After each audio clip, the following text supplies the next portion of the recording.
আজ আমি তোমাদের মাটি দিয়ে চায়ের কাপ এবং প্লেট বানিয়ে দেখাবো। যদিও আমার মায়ের বক্তব্য অনুযায়ী যত চায়ের দোকান আছে সেগুলি নাকি এক একটা সুপ্রিম কোর্ট। ওখানে যারা চা খেতে আসে প্রত্যেকে নাকি এক একজন উকিল। প্রত্যেকেই নিজের মতো করে যুক্তি দেয় এবং অন্যকে বোঝানোর চেষ্টা করে, ঠিক যেন আদালতে যুক্তি তর্ক চলছে। সকলেই যেন বিশেষজ্ঞ।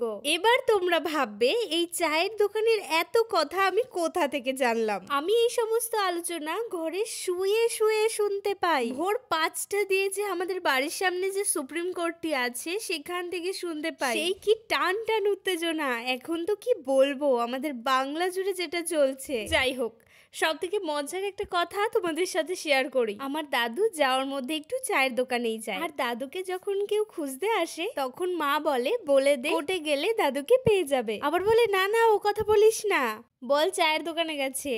কারণ আমার দাদু আমাদের পাড়ার সব থেকে বড় উকিল।